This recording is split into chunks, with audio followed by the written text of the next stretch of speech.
Yep. Are you sure? Torqued over spec.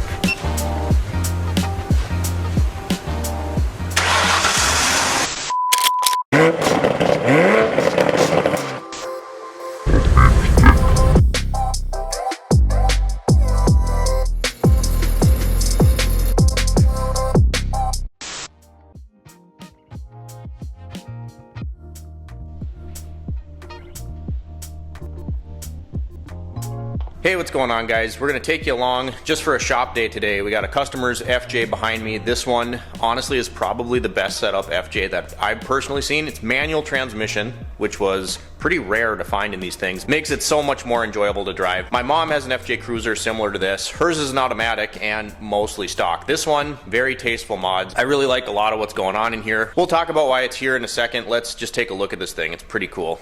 Alright, so just looking at the front of it, it's got this aftermarket bumper on it, albeit I think the customer got this from Amazon. It's Chinese. Finish seems to actually be really nice. I like this kind of wrinkle powder on it. Metal's fairly thick, and you could buy, you know, probably 4 or 5 of these for what you'd pay for an ARB or any comparable, you know, name brand bumper. So, gonna serve its purpose. I think it looks pretty good. Hard to see in here. There you go. It's got a winch, synthetic rope on it. Really nice setup, tucked in there real nice. Got a tow hook right there. You look under the hood, and this is a vehicle that was on the channel before. They did cats and had to pull the exhaust manifolds off, so I actually went to this guy's house, and if you remember, a bunch of the exhaust studs broke, so I was able to weld a nut on there and extract those so they could, you know, finish that. But there's, you know, little tasteful things down under here. Got a battery tender right there. Got this nice little LED light that goes on when you open the hood. It's actually quite bright. Don't know how well the camera is going to pick that up. It's got a tray over here that they're working on for a secondary, you know, battery location. And then what I think is cool is right there, that's actually a remote vent setup. So your transfer case, your diffs, all of the vents come up here to move that point higher. And when the customer went to service, I believe it was the rear diff, the little vent valve on the top was completely rusted shut, and they said that it actually audibly like released some air pressure out of it. So this is a really cool setup. I wouldn't mind having something like this. It's all these little things that I just kind of, you know, geek out over. One thing I did want to mention is my mom's FJ being mostly stock, it does have one of those like puck style spacer lifts. They go in the front suspension. This customer actually took that out of his rig, and he's got TRD springs, different control arms, Fox shocks in the back. We'll take a look at that. I don't have it lifted right now, so we have to get this one out, pull another car in, but I will say driving this without that lift in it is like night and day. I drive my mom's FJ, and it's just kind of like, feels like the whole thing's kind of tippy, bouncy, spongy. I don't like it at all. Drives a lot nicer without that thing in there. Again, guys, we're not on the lift. This has been wool wax, similar to fluid film that we do, but you can see the TRD springs in there, and then there's some aftermarket control arms. Again, we're not on the lift. We'll probably revisit this, but there's the Fox shocks in the back poking out there. So lots of goodies on this thing. So lots of things have been done to this FJ. This customer has put a lot of elbow grease into this thing. I really like it, like the roof rack up on top. Lots of little things that we haven't necessarily gone over. One thing that they've been fighting with this thing since they got it. This truck was originally from Georgia, and every single inch of this thing was coated in like that red, silty clay. I'm convinced this thing was bombed down some trails. It's in really good shape. They've done things like replace the rear suicide doors because they were rotted out, so found some nice ones that were rust-free. But the evap system got completely coated in this red dust, and I know I borrowed them my smoke machine, which ironically this customer's dad gave me, but I borrowed that to them. They checked it for leaks. They took everything apart, cleaned it out. The evap box was shot. So we replaced the evaporative canister and got a Toyota genuine OEM. Lasted about 10 months, and now that one is shot. I took all the lines apart yesterday just to check everything, make sure nothing was clogged up. Again, they already cleaned everything out, so there wasn't any debris in there. What happened was the little pump motor assembly, vent valve that's on the canister itself, not the one up in the engine, couldn't active test it on the scan tool, went through, tested all the wiring harnesses. That thing was completely fried. It was bricked, wasn't doing anything. Customer told me about a month ago they tapped on it, codes went away, and it started working. Well, didn't pass the tap test this time, so we warrantied out that evap canister for them. So now we just gotta wait for that to show up, get to the parts department, go pick it up, get it installed in the rig. Right now, I have to pull this one out. We have to go test drive a Ford Fusion. Of course the battery's dead. Why wouldn't it be? All right, we got the trusty Jim Foom here. This is actually Chinese jump pack, but it's been great, and what isn't made in China nowadays. But this thing's been awesome. Tool Junkies on Facebook actually won this, and does the job. Let's get this thing started so we can pull it outside. Green light. Neutral applied.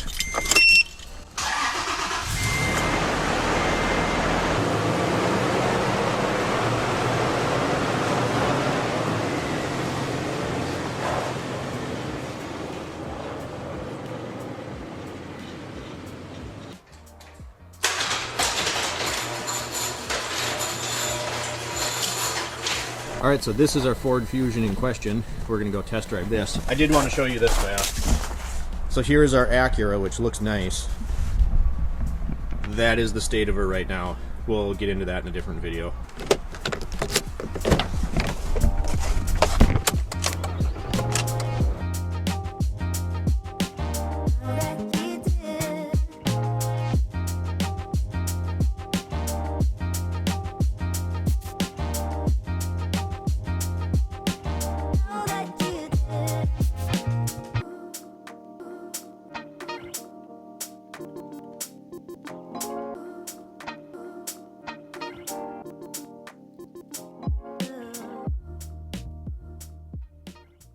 Okay, so customer's concern was they thought the brakes were dragging because apparently, I think it was this side, might have been the driver's side, they thought the wheel wasn't spinning. That's the information I got, so I figured we'd check it out. We got everyone's favorite type of caliper here, but the first thing I wanted to do, spun the wheels up by hand, check to see if, one side was hotter than the other, which would be indicative of a caliper dragging, right?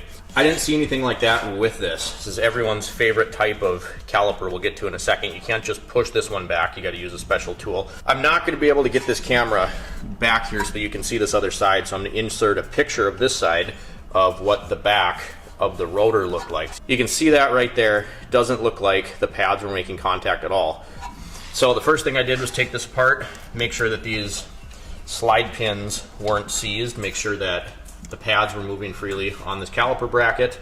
I'll show you the driver's side. That side arguably is worse. Here's a picture of that. You can see that, the pad obviously is not applying proper pressure back here on the brakes. So check these first, and they seem okay. If we sell the brake job, get new brake pads and rotors, which it needs, we'll take these apart, lube them up, even though they're, moving right now. We'll clean this bracket up. As far as this guy goes, one-handed going to be hard to show you, but we want to check the piston itself too to see if this thing's retracting and moving properly. So what we have to do is use this guy right here. We use this guy right here, this backing plate mimics a brake pad, and then you find the key like this that fits in the grooves. There's different ones. The kit comes with, I don't know, 5, 6, 7 of these, and then this sticks. Swear one-handed, everything gets difficult. So anyway, you put that on there, and then you twist and push the caliper piston back. So we're going to see if those move on both sides, then we'll talk about the rest of our findings on this vehicle. This is going to be a one-handed attempt here. This is what this looks like. I don't know if you're going to be able to see. Watch right there at the piston. That's one hand. This thing's moving freely, so the piston is not seized up, at least not on this side.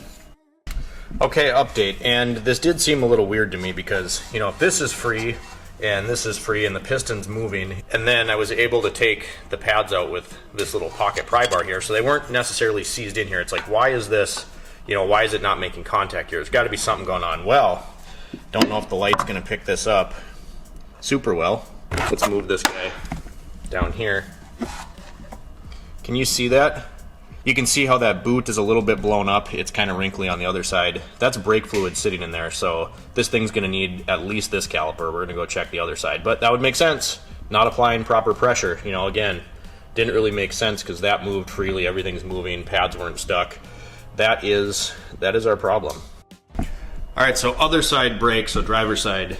Back over here, caliper wasn't in good shape either. I wanted to show you something else we found.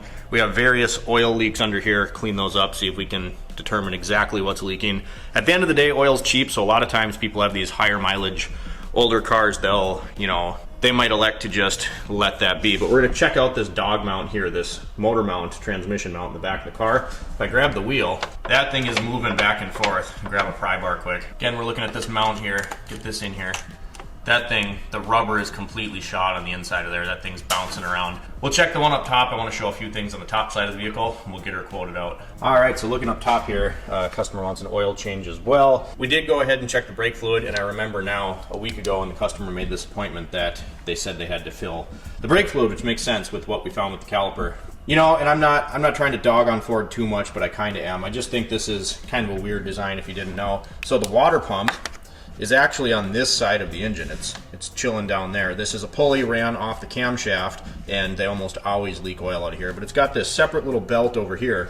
And then, you know, typically all of your accessories, power steering, drive belt, crank, all that's over here. So why they ran the water pump off this side, I really don't know. Just kind of one of those weird, you know, Ford did a lot of goofy, weird stuff. So anyway, I'm gonna get a parts list together on this, quote out that engine mount, brakes, and calipers, and then we'll talk to the customer. Okay, so we got the Ford Fusion quoted out, just sent that out to the customer. All in all, it ended up being 2 rear calipers, brakes, rotors, and that engine mount in the back. They also wanted an oil change as well, so not super exciting to watch me change brakes. Have a few other things around the shop I wanted to show you today, just kind of hanging out and working, and then this evening, we're actually gonna head back to this dealership. If you remember my buddy Nick from the tire video, when we put the new shoes together for the Mountaineer, the 33s, we're going back there. He's actually going to be installing a remote start on the Mountaineer for us, so let's get into it. Here's our motor mount. We got the back bolt out, and this is typical Ford fashion here.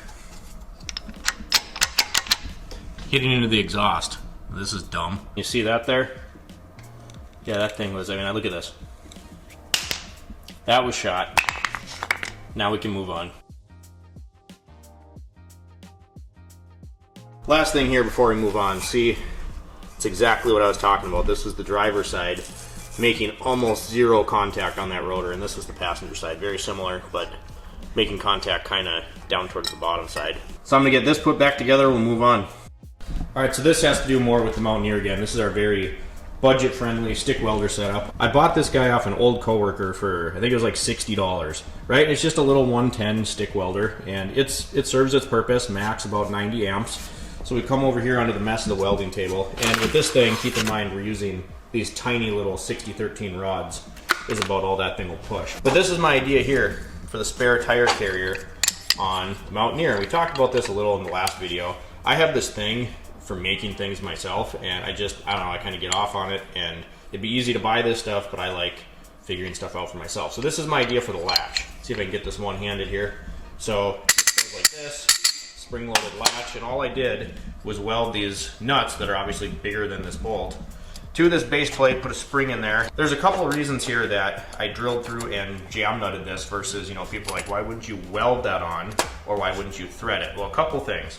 One, if I welded this on, obviously I can't get this apart if I ever have to service the spring. So I wanted something that bolted in here. I thought about drilling this, tapping it, and then threading a bolt through there, but I don't like all this torque on the threads like that, and I would have had to have it thread all the way through like this so that the spring sits nice and flush, so I couldn't have like stopped here. It would have to go through all the way anyway, so nutting it just seemed like the best way to go about this. I think this is cool. Latch, and then you can see it's just welded there and right back there. So then when I want to release the swing out, you just pull that up, and then there's going to be like a little 90-degree bracket that drops, you know, down into. So that was my idea there. Again, you guys, I just have fun making this stuff myself. I realize it'd be a lot easier just to go buy the stuff, but I like making it. The other problem I ran into, and we're still dealing with trying to figure out the hinge, is that none of this is going to get welded to the bumper. A lot of the hinges are designed so that they get welded to your off-road bumper in the rear, and then they swing out that way. I already have the bumper powder coated, so I really don't want to drill in and weld on it and have to get it all powder coated again. So I'm going to make a bracket that bolts to the bumper, and then I'll design a hinge to work with that. Last Saturday I was going to make a trip to the pick and pull, said they were open. I showed up and there's a little cardboard sign hanging there that said, oh, it's below 25 degrees, so we're not going to be open. I'd picked up my buddy JT, the guy with all the old Toyotas, first gen 4Runners, all that stuff. He wanted to go with, and he said, well, let's go check out my metal shed. I might have some stuff that would work. So we found this stuff.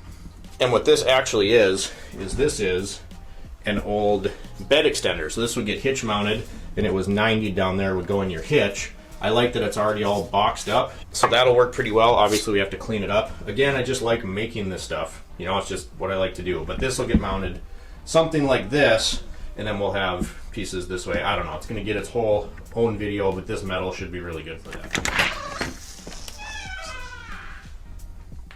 So that's kind of where we're at with the Mountaineer, the spare tire carrier portion of it. We'll go through when we start planning stuff out and make a video specifically for that. I just wanted to go ahead and show you the hinge setup because I thought it was going to work pretty well. Mountaineer, we just rinsed out and cleaned up a little bit. We're going to head over to the old dealership now, meet up with Nick, get an Astro start put in this thing. We found him. Ooh. So, is this one going to suck? Yeah, it might not be too bad. Show them what you were showing me with that wiring diagram. There's like no specifics on there at all. Yeah, essentially, you're gonna find wires in your ignition harness, and then wires for lock, unlock, and stuff. Harness and running board. But there's like no specifics on there. There's no color coding, no nothing. Which is gonna be hidden in here somewhere. Oh, great. So, just not real specific. This is the unit over here, and I never did these guys. We always had guys like Nick to do this. Like, this is what he does. I don't mess with this stuff. He prepped this before I got here, and then all this obviously has to, you know, be installed. That's why you get paid the big bucks. oh yeah. I don't know how you do this all day, man. If I had to do this every day, I'd go freaking crazy. I do go crazy. Just there's no room. I hate dash work. Like, anytime I have to do extensive dash stuff, I'm like, this is not it, you know? And some guys live for it. They're like, this is clean work. I'm like, I'd rather be out in the open and get my hands dirty than be doing automotive yoga with a permanent kink in my neck. God. Yeah, I remember Jordan asking me, for those of you watching, Jordan's the manager. He's like, hey, if you ever want to do aftermarket, come over here instead of doing the wrenching stuff. You can do this. And I'm like, no, I'm good. And Nick worked right next to me, so I already got to talk to him all day. I'm like, no, I'm fine being the grease monkey.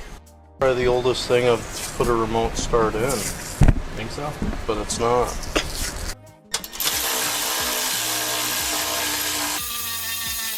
Is that torque to spec? Yep. Are you sure? Torqued over spec. We